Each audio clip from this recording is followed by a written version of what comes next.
Conversing is produced and distributed in partnership with Comet Magazine and Fuller Seminary. I'm Mark Labberton. Welcome to Conversing.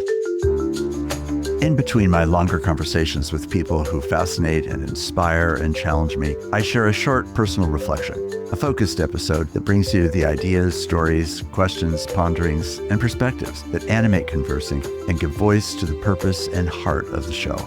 Thanks for listening with me.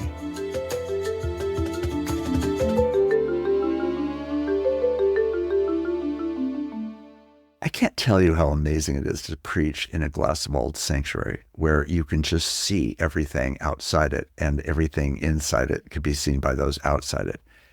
It meant that the church was in the world and the world was in the church. The only cross in the original building was actually outside on the public platform. It was not inside the sanctuary. The idea was it's one cross that's in the world and for the church, but it's for everyone. And the idea of preaching in a clear glass-walled sanctuary, at first, it was a little unnerving, but what really was more amazing to me than that by far was the visual dynamic of seeing people within inches of being inside who were outside.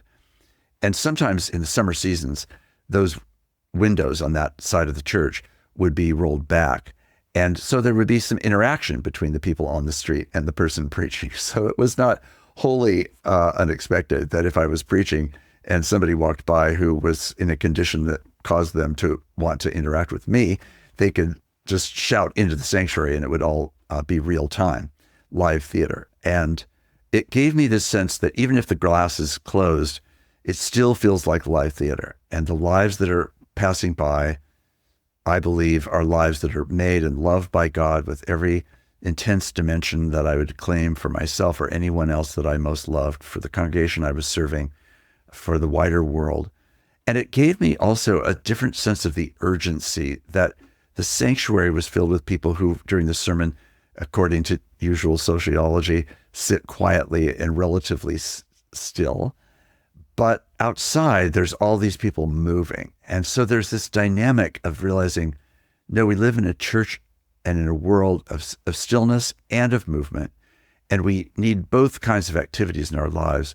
And the intersection between the relevance of what I'm saying needs to be true for people when, for whatever reasons, they are at rest, and then for other reasons when we are in movement. And that connection, that essential connection, which I think is what Jesus' ministry so clearly expresses and embodies, is one of the reasons why I was compelled to want to speak into this question, because it felt right that people walking by would go, how dare you do this stupid thing inside there? If people are not believing, if they just feel like this is, as it were, enemy-occupied territory inside the precincts of the city of Berkeley, then it's just an offense.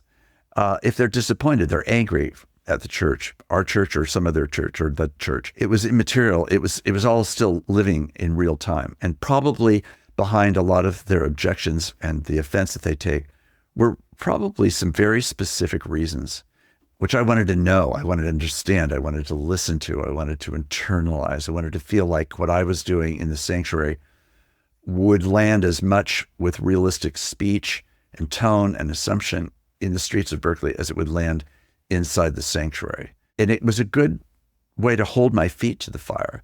Would I say this if I was standing exposed, as it were, on the street outside? Or would I only say this inside the closed walls of, yes, a clear glass-walled church?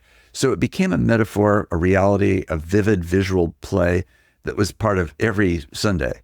And frankly, it was one of the most unspoken of but prominent features for me as a preacher in that context. So one of the things about a clear glass-walled church is its utter transparency.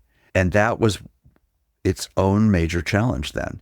We're sort of, instead of the old stone sanctuary with beautiful and ornate stained glass windows and old style wooden pews and impenetrability of its stones and its enormous bell tower and all of those things. Now the church said, nope, we're staying right on this block. We're not going to move to someplace with less violence.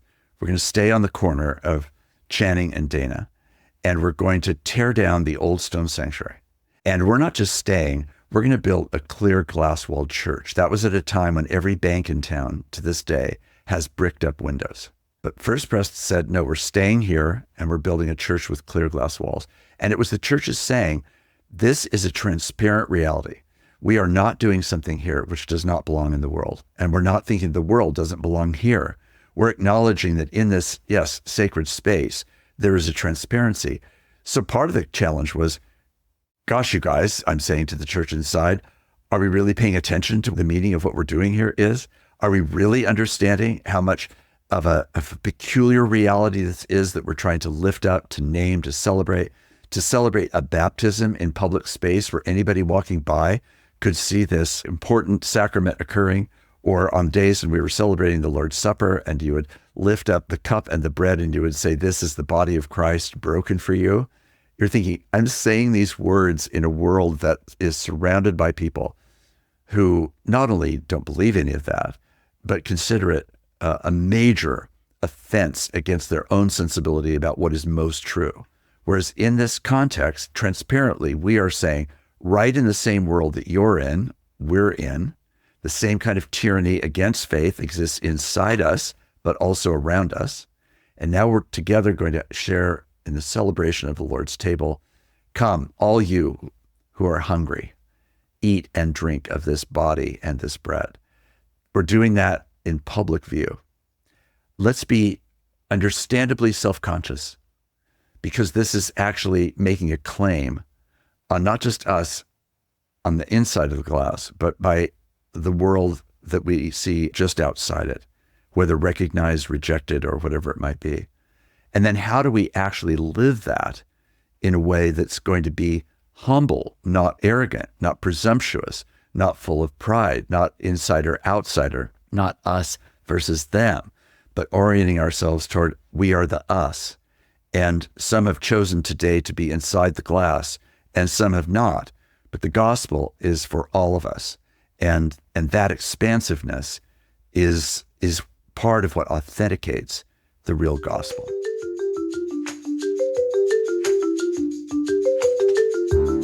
Conversing is produced and distributed in partnership with Comment Magazine and Fuller Seminary. Peter Labberton is our engineer and editor. Evan Rosa is our producer. For more information about Comment Magazine, visit comment.org, where you can subscribe, read the current magazine issue, and browse their archive. Fuller Seminary is an evangelical, multi-denominational graduate institution committed to providing indispensable formational education for diverse Christian leaders everywhere. For information, visit fuller.edu. I'm your host, Mark Labberton. Thanks for listening with me.